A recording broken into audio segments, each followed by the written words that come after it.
पैदा होते ही बाप को निगल गई, अब क्या हम सबको खाकर ही कलेजे में ठंडक पड़ेगी। चाचा सुनील की आवाज़ कमरे की दीवारों से टकराकर सुमन के वजूद को छलनी कर रही थी।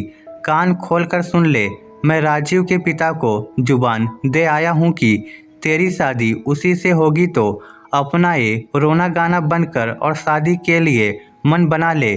बड़ी बड़ी आंखों से आंसुओं की धारा बहाते हुए सुमन ने आस भरी नज़रों से अपनी माँ की ओर देखा। एक माँ ही थी जो बिना कहे उसकी हर बात समझ जाती थी और कभी भी उसे अपशकुन नहीं मानती। माँ का झुर्रीदार चेहरा अपनों के दिए जख्मों की कहानी कह रहा था, पर उनकी आंखों में सुमन के लिए आकाश भर प्यार था। जैसे ही माँ ने कुछ कहने के लिए मुंह खोला, भैया सुमन बस 2 साल। सुनील दहाड़ उठा, भाभी आज मैं आपकी एक बात नहीं सुनूंगा। आपने ही इसे खोपड़ी पर चढ़ा रखा है।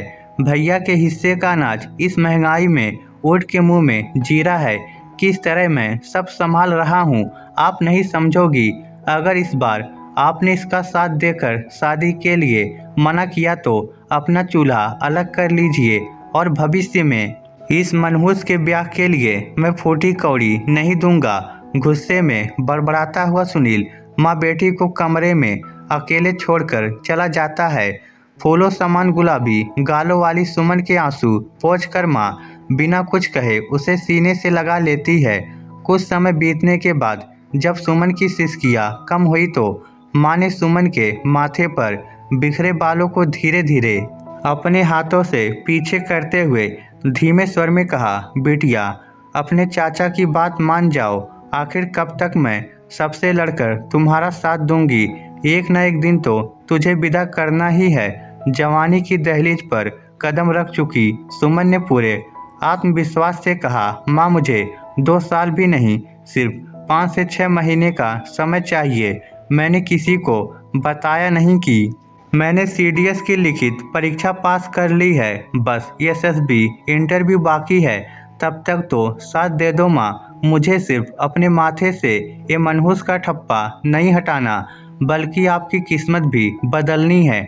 अपने ही घर में मैं आपको चाचा चाची की गुलामी करते हुए नहीं देख सकती। ओहो, तो हम गुलामी करवा रहे माँ बेटी से। अजी सुनते हो ये मनहूस क्या कह रही है। यह सुनने से पहले मेरे कान क्यों नहीं फट गए, मैं बहरी क्यों नहीं हो गई। कहाँ हो। पत्नी की आवाज़ सुनते ही सुनील दौड़ा दौड़ा आता है और उसकी मिर्च मसाला लगी बातों को सुनकर आग बबूला हो जाता है।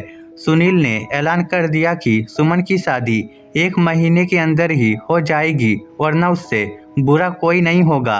अगले ही दिन लड़के वालों को चाय पर बुलाया जाता है।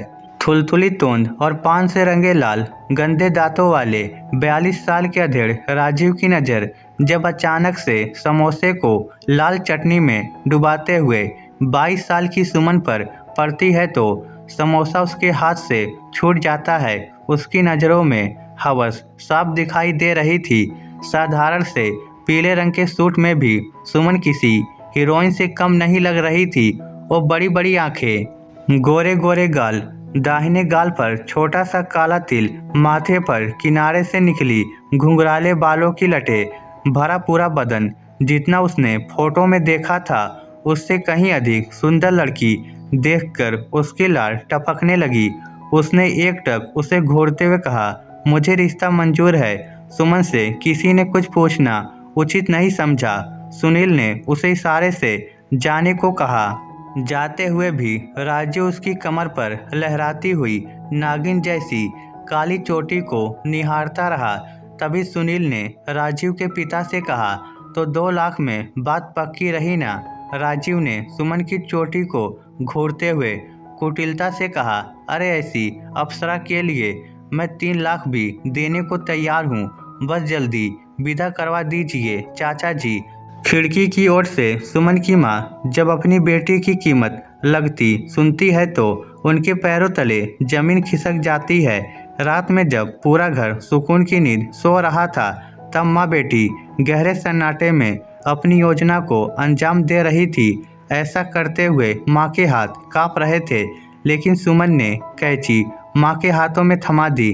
काट दो माँ, ये बाल ही तो हैं। जो उसे पसंद आए ये ना रहेंगे, ना वो रिश्ता बचेगा।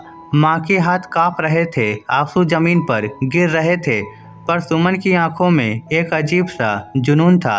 अगली सुबह सुमन को देखकर उसकी चाची चीख पड़ती है, ये क्या किया, अब कौन करेगा इससे शादी।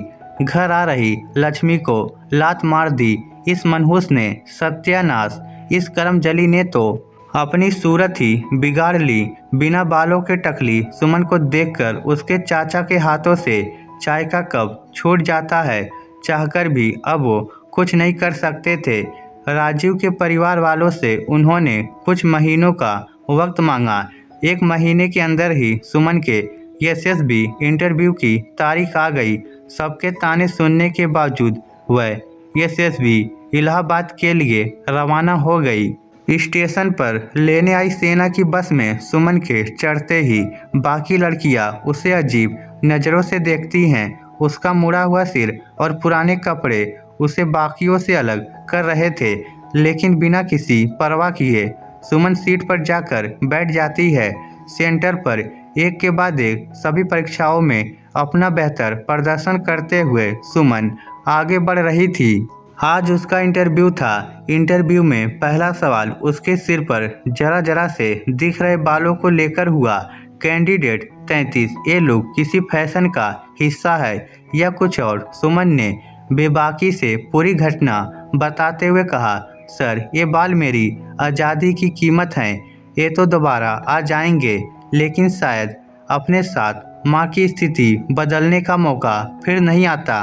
5वें यानी अंतिम दिन जब हॉल में बैठे सभी प्रतिभागियों का दिल परिणाम को लेकर जोर जोर से धड़क रहा था, तो वही सुमन की आंखों के सामने उसकी माँ का चेहरा घूम रहा था।